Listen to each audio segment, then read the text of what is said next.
नमस्कार दोस्तों, स्वागत है आपका न्यूज वाले में। मैं रोशनी आज आपके लिए लेकर आई हूँ 10 मिनट में देश और दुनिया की 50 बड़ी खबरें जिन पर बनी रहेंगी आज सबकी नजरें।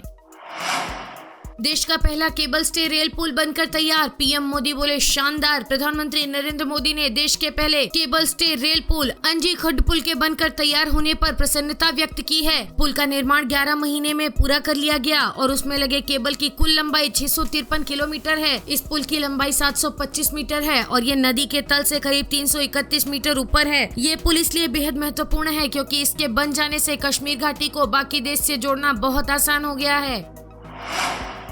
लुधियाना में गैस लीक, बच्चों समेत 9 लोगों की मौत। रिहायशी इमारत में रिसाव के बाद 11 लोग बेहोश, 1 किलोमीटर का इलाका सील, मृतकों में बच्चे भी शामिल हैं। हादसा ग्यारसपुर स्थित एक इमारत में सुबह 7:15 पर हुआ। फायर ब्रिगेड, पुलिस और एनडीआरएफ की टीम मौके पर पहुंची। पूरे इलाके को सील कर दिया गया है। सूडान से निकाले गए 365 और भारतीय दिल्ली पहुंचे। अब तक 2400 से ज्यादा इंडियंस का रेस्क्यू हुआ। आईएनएस टेक से 288 भारतीय जेद्दाह के लिए रवाना। ये सूडान से बचाए गए भारतीयों का छठा बैच है। इसके अलावा 231 भारतीयों के साथ एक और विमान नई दिल्ली पहुंचा था। वहीं 229 भारतीयों के साथ एक विमान बेंगलुरु पहुंचा। दिल्ली के एलजी के पास पहुंचा सीएम बंगले का मुद्दा। वीके सक्सेना ने मुख्य सचिव से रिपोर्ट मांगी, कहा फाइलें सुरक्षित रखें। बंगले पर हुई साज सज्जा और नवीनीकरण को लेकर किए जा रहे दावों के बीच एलजी ने दिल्ली सरकार के मुख्य सचिव नरेश कुमार से रिपोर्ट मांगी है। एलजी ने सीएम के बंगले को लेकर मीडिया रिपोर्ट्स पर संज्ञान लिया और पुनर्निर्माण से जुड़े सभी डॉक्यूमेंट्स को संभाल कर रखने का आदेश दिया है। आम आदमी पार्टी के राज्यसभा सांसद राघव चड्ढा ने कहा कि सीएम आवास 1942 में बना था। पीडब्ल्यूडी ने ऑडिट के बाद इसके रेनोवेशन की सिफारिश की थी। सेना की आर्टिलरी रेजिमेंट में पहली बार शामिल हुई महिलाएं, 3 चीन और 2 पाकिस्तान बॉर्डर पर तैनात। गलवान में शहीद की पत्नी बनी lieutenant. Officers training academy Chennai में पासिंग आउट परेड के बाद 5 महिला अधिकारी आर्टिलरी रेजिमेंट में कमीशन हो गयी। इनमें से 2 को पाकिस्तान की सीमा पर लगी यूनिट में पोस्टिंग दी गई है। वहीं 3 अधिकारी चीन बॉर्डर पर तैनात यूनिट में काम करेंगी। गलवान हमले में शहीद हुए जवान दीपक सिंह की पत्नी रेखा सिंह भी सेना में शामिल हो गई है।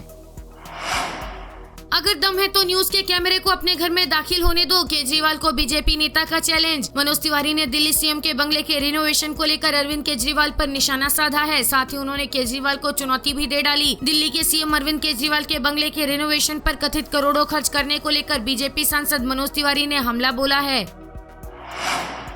महिलाएं नाइट शिफ्ट में ऑफिस में काम कर सकती हैं। दिल्ली श्रम मंत्रालय का आदेश, फैसले से दिक्कत हो तो 30 दिन में दर्ज कराएं आपत्ति। दिल्ली में कामकाजी महिलाओं के लिए अच्छी खबर है, वे नाइट शिफ्ट में भी दफ्तर में काम कर सकती हैं। सरकार में श्रम मंत्री ने ये भी स्पष्ट किया है कि दिल्ली वाले अगर फैसले से खुश नहीं हैं, तो 30 दिन के भीतर श्रम विभाग के पोर्टल पर इससे जुड़े सुझाव और आपत्ति दर्ज करा सकते हैं। समीक्षा में कोई भी गंभीर आपत्ति नहीं मिलने पर नियम 30 दिन के बाद लागू हो जाएगा। खराब मौसम के कारण रोकी गई 4 धाम यात्रा। केदारनाथ में भारी बर्फबारी, बारिश से सड़क पर जमा मलबा। श्रीनगर में रुके हुए हैं यात्री। केदारनाथ और बद्रीनाथ में भारी बर्फबारी हो रही है। वहीं निचले इलाकों में बारिश के कारण सड़क पर बड़े बड़े पत्थर जमा हो गए हैं, जिसके चलते देर रात 4 धाम यात्रा रोक दी गई। यात्रियों के आसपास के शहरों में रुकने की अपील की जा रही है। आईपीओ लाने की तैयारी में रिलायंस इंडस्ट्रीज। अक्टूबर के लास्ट तक जियो फाइनेंशियल सर्विसेज का आ सकता है आईपीओ। जियो फाइनेंशियल सर्विसेज की लिस्टिंग के लिए जरूरी मंजूरी लेने के लिए बिजनेस ग्रुप इंडियन रेगुलेटर से बातचीत कर रहा है। हालांकि रिलायंस इंडस्ट्रीज ने अभी तक ऑफिशियल तौर पर इसके बारे में कोई भी जानकारी नहीं दी है। असम में स्कूली छात्राओं को दिए जा रहे हैं मेंस्ट्रुअल कार्ड्स। पीरियड साइकिल को ट्रैक करने और प्रेगनेंसी का पता लगाने में मदद करेगा। असम में स्कूल जाने वाली लड़कियों को मेंस्ट्रुअल कार्ड्स बांटे जा रहे हैं। इनकी मदद से लड़कियां अपनी पीरियड साइकिल को ट्रैक कर सकेंगी। साथ ही पीरियड्स में किसी तरह की अनियमितता या प्रेगनेंसी का भी पता चल सकेगा। सरकारी नौकरी। मध्य प्रदेश कर्मचारी चयन बोर्ड ने टीचर्स के 8,720 पदों पर निकाली भर्ती। 18 मई से आवेदन होंगे शुरू, 6 जून तक कर सकेंगे अप्लाई। मध्य प्रदेश कर्मचारी चयन बोर्ड ने हाई स्कूल चयन परीक्षा के तहत शिक्षकों के पदों पर भर्ती के लिए आवेदन मांगे हैं। जो भी उम्मीदवार इन पदों पर आवेदन करना चाहते हैं, वे एमपीईएसबी की ऑफिशियल वेबसाइट पर जाकर अप्लाई कर सकते हैं।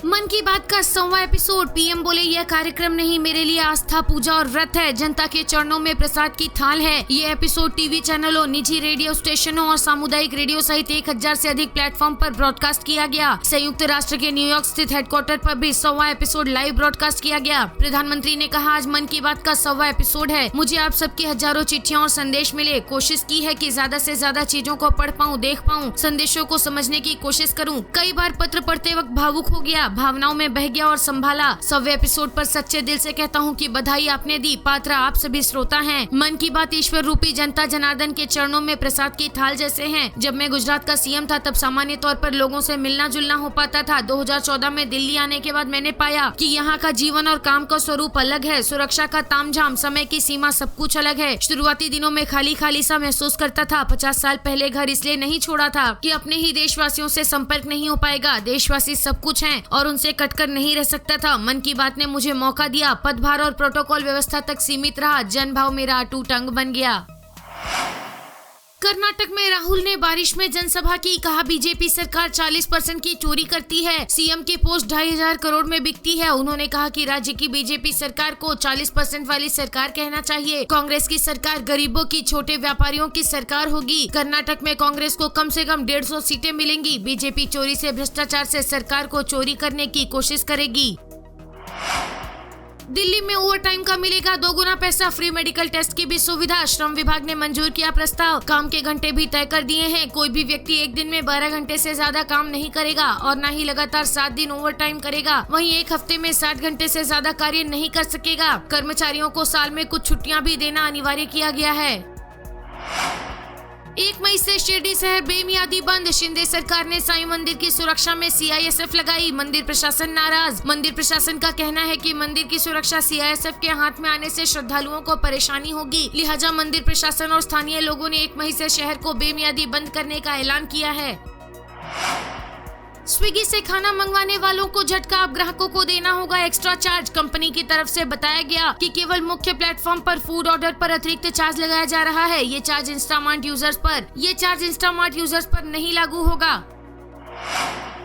देश के प्रधानमंत्री को लेकर ऐसा बयान देना ठीक नहीं। खड़गे के बयान पर बोले अजीत पवार। खड़गे ने पीएम मोदी की तुलना एक जहरीले सांप से की थी। अजीत पवार ने कहा आज नरेंद्र मोदी हमारे प्रधानमंत्री हैं। इससे पहले मनमोहन सिंह, अटल बिहारी वाजपेयी थे। देश के प्रधानमंत्री या राज्य के मुख्यमंत्री के बारे में इस तरह का बयान देना सही नहीं है।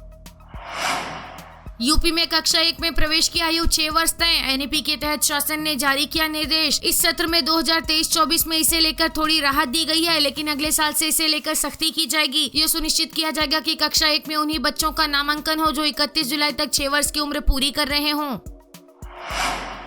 बिहार में दरबार लगा तो बागेश्वर बाबा जाएंगे जेल। तेज प्रताप के बाद आरजेडी के एक बड़े नेता ने बोला हमला। आरजेडी के प्रदेश अध्यक्ष जगदानंद सिंह ने कहा बागेश्वर धाम के बाबा धीरेन्द्र शास्त्री जैसे लोगों को जेल में रहना चाहिए। ये बड़े अफसोस की बात है कि वो बाहर हैं। जिसको मन करता है वही बाबा बन जाता है।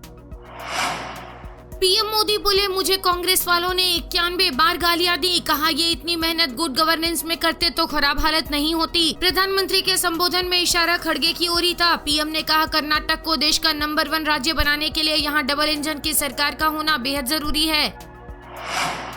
झारखंड में शुरू हुई एयर एम्बुलेंस की सेवा। सीएम सोरेन ने इस पहल की शुरुआत की। इससे बेहतर इलाज के लिए हायर मेडिकल सेंटर ले जाया जाना संभव होगा। जो पैसा नहीं दे सकता है वो भी इस सेवा का लाभ लेगा। जयपुर में हड़ताल खत्म कर काम पर लौटे सफाई कर्मचारी। भर्ती में वाल्मीकि समाज को प्राथमिकता देने की मांग पर बनी सहमति। राजस्थान में पिछले 4 दिनों से जारी सफाई कर्मचारियों की हड़ताल खत्म हो गई है। थकी हारी कांग्रेस नहीं, जोश से भरी भाजपा को चुनेगी जनता। बेलगावी व विजयपुर की सभा में बोले पीएम ने कहा कि अस्थिर सरकारों के कालखंड से कर्नाटक का बहुत नुकसान हुआ है। कर्नाटक जैसे समृद्ध महान परंपरा वाले राज्य में अस्थिर सरकार के कारण यहाँ के युवाओं के सपने चूर चूर हो गए। कर्नाटक को विकास की नई ऊंचाइयों पर ले जाने के लिए भाजपा ही एक स्थिर और मजबूत सरकार दे सकती है। पीएम ने कहा यहाँ विकसित भारत के लिए विकसित कर्नाटक का मंत्र गूंज रहा है। कुछ महीने पहले मुझे यहाँ आने का अवसर मिला था। तब पूरे रास्ते माताओं और बहनों ने मुझ पर जिस तरीके से अपने आशीर्वाद बरसाया मैं उसे कभी नहीं भूल सकता। प्रधानमंत्री ने कहा कि कर्नाटक में परंपरा भी है और तकनीक भी। यहाँ स्टार्टअप और संस्कृति को एक साथ मजबूत करने की जरूरत है। कर्नाटक वो अद्भुत भूमि है जहाँ भारत की प्राचीन और आधुनिक पहचान एक साथ मिलती है और समृद्ध होती है। प्रधानमंत्री नरेंद्र मोदी ने कहा हमने हमेशा जन सेवा को राष्ट्र सेवा माना है, जनता को जनार्दन का रूप माना है। आज जब बेलगावी आया हूँ तो आपके बीच इसी भाव के साथ आया हूँ। 10 मई को आपको कर्नाटक को देश का नंबर 1 राज्य बनाने के लिए वोट करना है। 10 मई को आपको कर्नाटक में डबल इंजन सरकार की वापसी के लिए वोट करना है।